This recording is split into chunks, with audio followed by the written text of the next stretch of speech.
The conference room buzzed with chatter as I glanced at my phone, its screen lighting up with an incoming call from Tyler. I stepped out into the hallway, expecting the usual small talk. "How's the trip?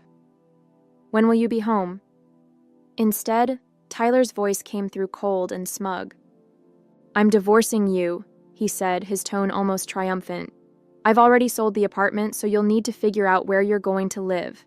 Enjoy that." For a moment, I couldn't breathe. The audacity of it, the complete lack of remorse, it was almost laughable. My hand tightened around the phone as his words sunk in. "You sold the apartment?" I asked, keeping my voice steady. "Yeah," he said with a dry laugh. "Nicole and I need the money to set up our life together. She deserves better than a tiny place like that anyway." Nicole. The name stung, though I'd suspected for months that there was someone else. Tyler's late nights, his sudden work trips, and the mounting distance between us all pointed to a third party. But to hear him speak her name so casually, as if I were the intruder in their life, lit a fire in my chest. "Sounds good," I replied evenly. There was no way I was giving him the satisfaction of hearing me crack. "My name is Amelia, and up until that phone call, I thought I'd married a man I could trust. Tyler and I had been together for 6 years, and while things hadn't always been perfect, I'd believed in our partnership. We'd worked hard to buy our apartment, a cozy 2-bedroom in the city that I'd fallen in love with the moment I saw it. It wasn't just a home, it was a symbol of everything we'd built together. Or at least that's what I'd thought. Looking back, there had been signs, small cracks in the foundation I'd ignored. Tyler's dismissive attitude whenever I asked about finances, his tendency to brush off my concerns with a charming smile and a quick kiss. I'd always assumed his confidence came from knowing what he was doing. Now I realized it came from knowing he could manipulate me. The rest of the day passed in a blur. I sat through client meetings, nodding at all the right moments while my mind raced. Tyler thought he'd won.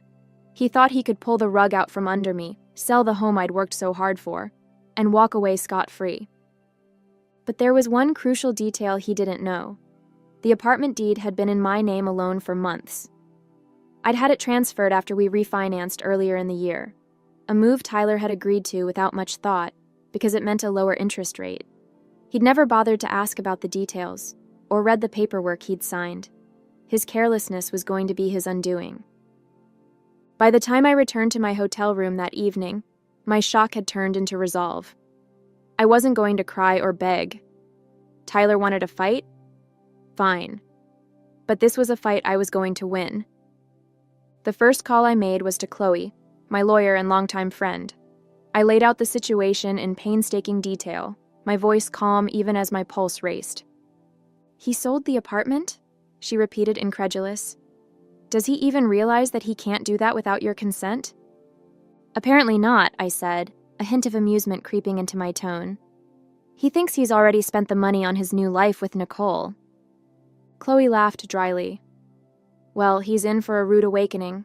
The sale is invalid. You can prove sole ownership, and if he's taken any money from the buyer, he's on the hook for fraud." The word fraud sent a jolt of satisfaction through me. "What do we need to do?" I asked. "First, we'll notify the buyer that the sale isn't legal," Chloe said.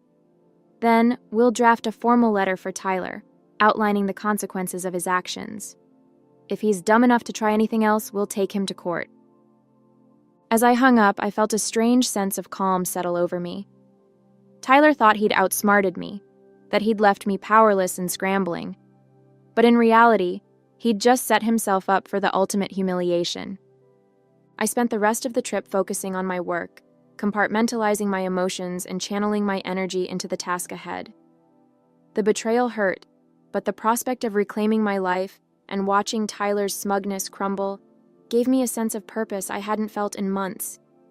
When I boarded the plane home, I was ready to face Tyler, ready to dismantle his lies, and ready to start a new chapter without him.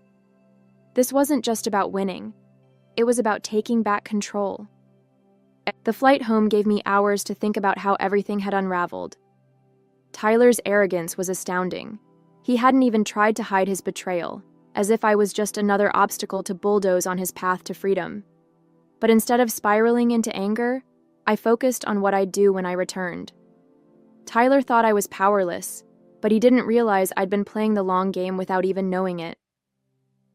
As the plane touched down, my first call was to Chloe. "I'm back," I said as I hauled my suitcase off the luggage carousel. "What's the next step?" "We've already notified the buyer," she replied, her tone brisk and efficient. They were shocked, to say the least, and not too happy with Tyler. They're willing to cooperate, which helps our case. "And Tyler?" I asked. "I sent the formal letter to his email this morning," she said. "It outlines the illegality of the sale, your sole ownership of the apartment, and the potential consequences of fraud. He hasn't responded yet, but if I had to guess, he's going to be furious." Good, I thought. Let him stew. When I arrived home, the apartment was eerily quiet. Tyler's things were still there, his jackets draped over the chair, his shoes carelessly tossed by the door, but the place felt different, like the energy had shifted. I took a deep breath and set my suitcase down, knowing that the confrontation would come soon enough. Sure enough, Tyler came storming in that evening, his face red with anger and his phone clutched in his hand. "What the hell is this?" he shouted, waving the letter Chloe had sent. "You're telling me I can't sell the apartment? It's half mine." "No, Tyler," I said calmly, crossing my arms. "It's not. The deed has been in my name for months. You can't sell something you don't own." He froze, his face a mixture of confusion and rage. "What are you talking about?" I grabbed the deed from the file I'd pulled earlier, holding it up for him to see. "After we refinanced, I had the deed transferred to my name. You signed off on it, remember? Or did you just skim the paperwork like you always do?" For a moment, he said nothing. Then his expression twisted into a sneer. "You think you're so smart, don't you? This doesn't change anything. I already made a deal, and you're going to look like a fool when it all falls apart." I stared at him, unblinking. "The sale is already void, Tyler. The buyer knows it, and they're ready to take legal action if you don't return the money. Oh, and speaking of money..." I took a step closer, lowering my voice. "If you've spent a single cent of that deposit, you're in even bigger trouble." Tyler's confidence wavered for the first time. "You don't know what you're talking about," he muttered, avoiding my gaze. "Oh, I know exactly what I'm talking about," I said, my voice steady. "You've spent years treating me like I'm too naive to notice what you're doing. But guess what, Tyler? I've been paying attention, and now you're going to deal with the consequences." He started pacing, his frustration mounting. "This is ridiculous. You're blowing everything out of proportion. You can't just kick me out of here?" I raised an eyebrow. "Actually, I can. This apartment is legally mine. You can stay here for now, but only because I'm giving you the courtesy of time to figure out your next move. But let me be clear, I'm not going anywhere." Over the next few days, Tyler's anger turned into desperation. He called me repeatedly, leaving frantic voicemails that alternated between begging and threatening. Meanwhile, Chloe worked behind the scenes to ensure that every loose end was tied up. The buyer rescinded the agreement, furious at Tyler for wasting their time and money, and Chloe drafted the preliminary paperwork for the divorce proceedings. "You're in a good position, Amelia," she told me during one of our meetings. "Tyler has no leverage here. Between the voided sale and the fraud charges hanging over his head, he'll have to cooperate if he wants to avoid a bigger mess." Her words were a relief, but they also reminded me just how much I'd allowed Tyler to control my life. For years, I'd ignored his dismissiveness and arrogance, telling myself it wasn't worth the fight. But now, I saw how much I'd been giving up, and I was determined to take it all back. Lauren, my best friend, came over one evening to help me reorganize the apartment. We boxed up Tyler's things, carefully stacking them in the corner of the living room. "How's he taking all this?" she asked, holding up one of his gaudy ties with a smirk. "Not well," I said, laughing despite myself. "He's still convinced he can talk his way out of it, but I'm not budging." "Good," she said, tossing the tie into the box. "He doesn't deserve a single inch of your space or your time." I nodded, feeling a wave of gratitude for her support. For so long, I'd felt alone in my marriage, carrying the emotional and financial burden while Tyler took credit for everything. But now, I had people in my corner, and that made all the difference. The final piece of my plan fell into place the day Tyler brought Nicole to the apartment. I was sitting at the dining table reviewing some paperwork when they walked in like they owned the place. Nicole looked around with a smug smile, her arm looped through Tyler's. "So, this is where we're staying?" she said, her voice dripping with entitlement. I stood up, my heart pounding but my resolve unshaken. "No," I said firmly. "This is where Tyler was staying. You, Nicole, won't be staying here at all." Her smile faltered and she glanced at Tyler, who looked equally stunned. "What is this?" he demanded. "This," I said, gesturing to the apartment around me, "is my home. Not yours, not hers, and certainly not a hotel for you to shack up in after stabbing me in the back." Nicole's expression turned icy, but she said nothing. Tyler, on the other hand, looked like he was about to explode. "You can't do this!" he shouted. "You're being unreasonable!" I met his gaze, unflinching. "No, Tyler. What's unreasonable is thinking you could sell my home, walk away with the money, and expect me to just roll over. You're lucky I haven't filed criminal charges for now." Tyler stood in the doorway, his face red with frustration, while Nicole crossed her arms, looking increasingly uncomfortable. "You're being ridiculous, Amelia," he said, his voice laced with desperation. "You can't just kick me out of my own home." I took a step forward, my voice calm but unwavering. "This is my home, Tyler. The deed has been in my name for months, and you know that. You signed the paperwork without even reading it, just like you always do. So no, this isn't your home anymore." Nicole glanced at Tyler, her perfectly manicured hand tightening around her purse strap. "Wait, what's she talking about?" she asked, her tone sharp. "You said this was your apartment, that you sold it." He flinched, trying to wave her off. "It's complicated. I'll handle it." "Oh, it's not complicated," I said, stepping closer. "You tried to sell an apartment that doesn't belong to you. That sale is void, Tyler. And as of right now, you don't have a leg to stand on." Nicole's composure cracked. "You mean the money you told me you had—" She stopped mid-sentence, her voice rising. "Oh my God, did you lie about that too?" "Nicole, let me explain," Tyler said quickly, holding his hands up. But she wasn't having it. "No," I said, cutting him off. "Let me explain. Tyler tried to sell the apartment behind my back, thinking he could pocket the money and leave me with nothing. What he didn't know is that I had the deed transferred to my name months ago, so not only did he fail to sell it, but he also committed fraud by pretending he could." Nicole's mouth opened and closed like a fish gasping for air. "Fraud?" she whispered, taking a step away from him. "Are you serious?" "Yes, fraud," I said, crossing my arms, "and I'm prepared to press charges if he doesn't get his things and leave by the end of the day."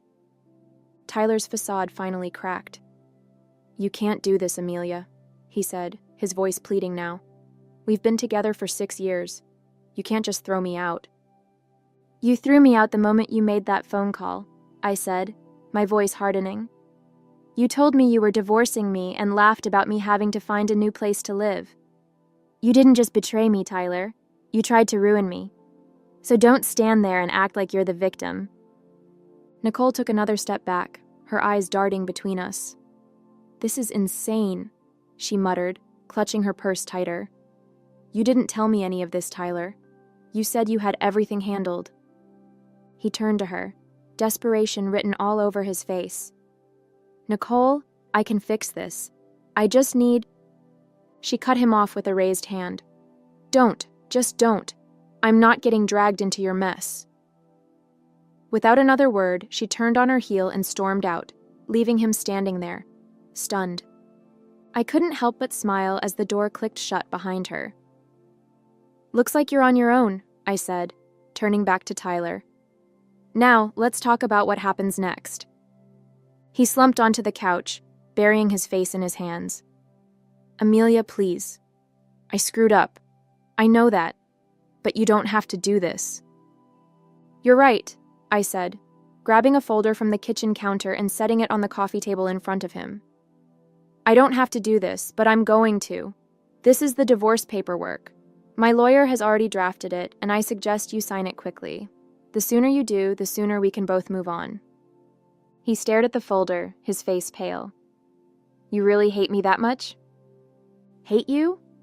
I let out a bitter laugh. "No, Tyler, I don't hate you. I feel sorry for you. You had everything. Someone who loved you, a home we built together, and you threw it all away because you couldn't see past your own ego." I stood, my heart pounding but my resolve unshaken. "I want you out of here by the end of the day. Take your things and figure out where you're going to stay. This is the last time I'm giving you any grace." He opened his mouth to argue but stopped, his shoulders slumping in defeat. "Fine," he muttered. "I'll go." "Good," I said, walking toward the door. "And don't even think about trying anything else. Chloe's already handling everything, and the next time you cross a line, I won't hesitate to let the courts handle it." As I opened the door, Tyler slowly stood, grabbing his coat. He didn't look at me as he walked out, his footsteps heavy with defeat. For a moment, I felt a pang of sadness, not for him, but for the life we could have had if he'd been the man I thought he was. But that moment passed quickly, replaced by a sense of relief. I closed the door behind him, locking it with the new key I'd had made. This was my home now, and no one, especially not Tyler, would take it away from me again. The silence in the apartment after Tyler left was deafening. For the first time in years, I felt like I could finally breathe. The space no longer felt heavy with his presence, his entitlement, or his lies. It was just me, the home I'd built, and the quiet realization that I had won, not just against him, but against every doubt I'd ever had about standing up for myself. I stood in the middle of the living room, taking in the emptiness where his things had been. His oversized gaming chair, the framed jerseys that had cluttered the walls, and the gaudy coffee table he'd insisted on keeping were all gone. The apartment looked cleaner, brighter, like it was mine again. Lauren came by that evening with takeout and a bottle of wine. "Is he really gone?" she asked, plopping down on the couch with a dramatic sigh.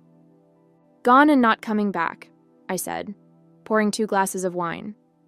"I gave him until the end of the day to pack his things. He didn't argue." Lauren raised her glass. "To fresh starts and well-deserved victories." I clinked my glass against hers, feeling the weight of the past week slowly lifting. To never letting someone walk all over me again. Over the next few days, I began to reclaim the apartment piece by piece. I rearranged the furniture, moved my favorite artwork into the living room, and filled the space with things that made me happy. It wasn't just about redecorating, it was about turning the apartment into a reflection of who I was, not the person Tyler had tried to make me. Chloe called with updates on the legal proceedings, her voice filled with the kind of confidence that made me feel invincible. "The fraud charges are off the table since the buyer decided not to pursue them," she explained. "But the divorce paperwork is moving along smoothly. Once Tyler signs, you'll be officially free." Hearing the word free made my chest tighten. It wasn't just about the divorce. It was about everything I'd been carrying for years. The resentment, the self-doubt, the feeling of being trapped in a marriage that didn't value me. It was all finally being lifted. Tyler tried to reach out a few times. His messages ranged from half-hearted apologies to pathetic attempts to guilt me into reconciling. "I made a mistake," one read. "Can't we at least talk about this?" Another was more desperate. "You're going to ruin me, Amelia. Is that what you want?" I didn't reply. For once, I wasn't going to waste my energy trying to fix something that was broken beyond repair. He'd made his choices, and now he was dealing with the consequences. By the end of the week, the apartment felt like a completely new space, warm, inviting, and entirely mine. As I sat on the couch with a cup of tea, the city lights twinkling outside the window, I thought about everything that had happened. Tyler's betrayal had been a shock, but it had also been a wake-up call. For too long, I'd let myself believe that I didn't deserve better, that I had to settle for whatever scraps of respect and love he decided to throw my way. But now, I knew better. I wasn't just reclaiming my apartment, I was reclaiming my life. A month later, my life looked completely different. The apartment was unrecognizable, not because of any drastic renovations, but because of how it felt. It was a space that reflected me, my tastes, my personality, and my newfound independence. The absence of Tyler's clutter and his overbearing presence made the home feel lighter, freer. The divorce was moving along smoothly. Chloe had handled everything with precision, ensuring Tyler had no room to argue or complicate the process. He signed the papers without much fuss, likely realizing that he had no leverage. There was no grand showdown, no emotional plea to work things out. Just a cold, clean break that felt both bittersweet and deeply satisfying. One day, as I sorted through some old papers, I came across a photo of Tyler and me from our early years together. We were smiling, arms around each other, full of hope and promise. I stared at it for a moment, letting the memories wash over me. There had been good times, moments when I truly believed we were building a life together. But those moments were gone, overshadowed by years of neglect, manipulation, and betrayal. I tucked the photo into an envelope and put it away in a drawer. It wasn't worth keeping out in the open, but I wasn't ready to throw it away either. It was a part of my past, but it didn't define me anymore. Lauren and I celebrated the finalized divorce with dinner and drinks at a trendy rooftop bar downtown. "You're glowing," she said, raising her cocktail in a toast. "Single life suits you." I laughed, feeling a warmth I hadn't felt in years. "It's not the single life," I said. "It's the freedom. For the first time, I don't feel like I'm living under someone else's rules." We toasted to that, and as the night went on, I felt a growing sense of pride in myself. I'd faced one of the hardest moments of my life and come out stronger. I wasn't just surviving, I was thriving. Back at home, I started planning for the future. The apartment had become more than a refuge. It was a symbol of everything I'd reclaimed. But I knew I wouldn't stay there forever. Someday, I'd move to a new place, one without any lingering shadows of my life with Tyler. Until then, I was determined to make the most of every moment in the space I had fought so hard to keep. As I curled up on the couch that night, a sense of peace washed over me. I thought about how Tyler had laughed during that phone call, so certain that he'd won, and I couldn't help but smile. His arrogance had been his downfall, and my quiet strength had been my salvation. This wasn't just the end of a marriage, it was the beginning of a new chapter, one where I called the shots, one where I chose happiness on my own terms. And after a long time, I felt truly free.